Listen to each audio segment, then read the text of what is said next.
আমার খবর। ভরত জুয়েলার্স, গুণমানের অঙ্গীকার, শান্তিনিকেতন রোড, বোলপুর। ছোটবেলার নেশা আজও কাটেনি। মাটি দিয়ে প্রতিমা গড়ার নেশাতেই জীবন কেটেছে লাইকবাজারের প্রতিমা শিল্পী গোকুল আনন্দ পালের।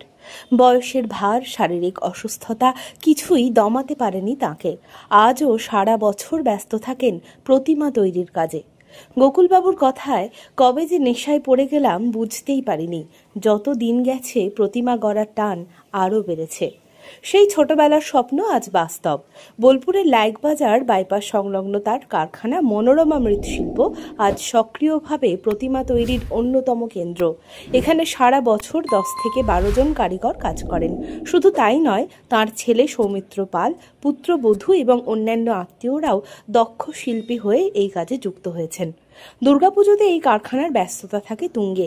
এক মরশুমে 50টিরও বেশি প্রতিমা তৈরি হয়। শুধু বোলপুর নয়, বীরভূম জেলার বিভিন্ন প্রান্তে প্রতিমা যায় তাঁদের কারখানা থেকেই।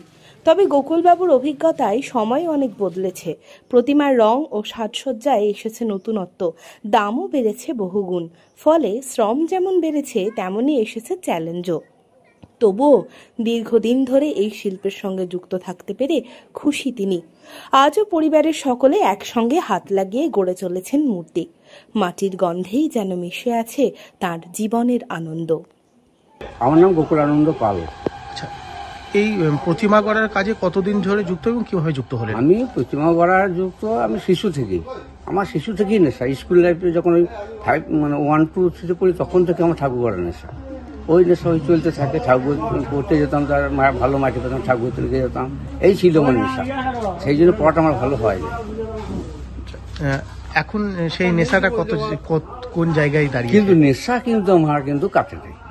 সেই শিশুদের যে নেশা ছিল এখন পর্যন্ত সেই নেশা, কিন্তু এখন শরীর অস্ত্রের জন্য বেশি পেট উঠছি না। আর নইলে আমি কিন্তু নেশা কিন্তু আমার কমে না। একইভাবে নেশা কোনো এদিক ওদিক আমার হয় না। আচ্ছা, সেই সময় এবং এই সময় কিভাবে পরিবর্তন? সে তখনকার থেকে এখন সব পরিবর্তন। একবার রঙের পরিবর্তন, আগের রংটা এখন চলে না। আগে সব করতে এখনকার, তবে হ্যাঁ তখনকার ঠাকুর বেশি মাটা রং করতে হতো, মাজা রং করতে হতো। সেই রঙগুলো এখন সব চলে গিয়েছে। এখন তো ঠাকুর এই যে মুক্ত উঠে গেছে, এখন মুক্ত স্প্রে করার বার্নিশ। আর আমার তখন আবার বিরোজা মাখাইতে হতো। বিরোজা গরম করে তখন মাখাইতে হতো, কিন্তু সেটা আয়নার মতো ঝুঁকতো। সেরকম কিন্তু বার্নিশ হবে না।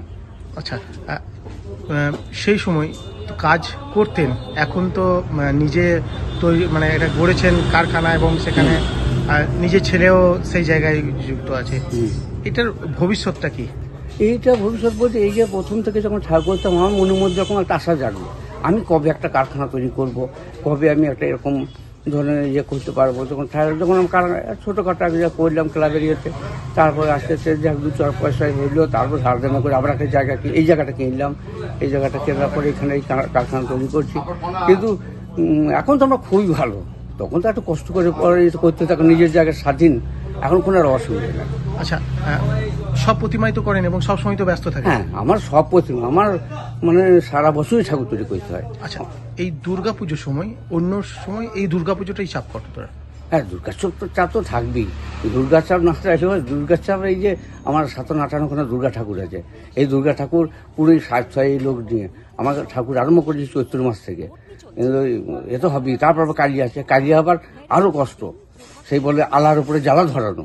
কালী হলো আলার উপরে জ্বালা ধরানোর কাজ। সে তো বিশাল কষ্ট। 15 দিনের মধ্যে তখন হোলনেট কাজ করতে হয়। থেমে থাকার কোনো জায়গা না, আমার কোনো আমাদের নাই, সমানে চলবে। কতগুলো এখন কতজন যুক্ত আছে আপনার? এখন আমার এখানে 10-11 জন মতো যুক্ত আছে। ছেলেও করে? হ্যাঁ, ছেলে তো করে। ছেলে এখন ফুলকারি করে। ছেলে এখন উপরে চলে গিয়েছে। ছেলে আর্টিস্ট।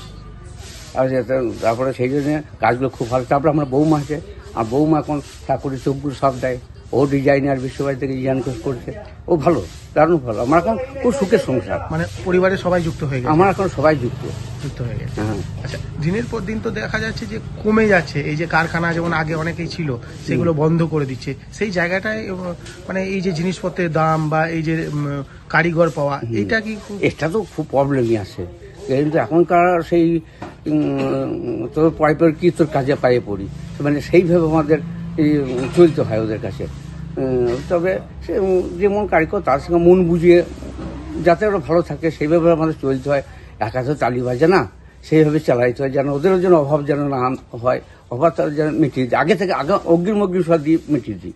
সেই জন্য ওদের সব ঠিক আছে। আর জিনিসপত্রের দাম ও তো ওপরে আকাশ সেই হিসেবে ঠাকুরের দাম দিতে পারছি না, মানে সেই হিসেবে দাম করতে গেলে ঠাকুরের দাম সব ডবলের ওপর ডবল হয়ে যাবে, কিন্তু পারছি না। আমরা নিজে খিটছে সেগুলোকে মেকআপ দিচ্ছি।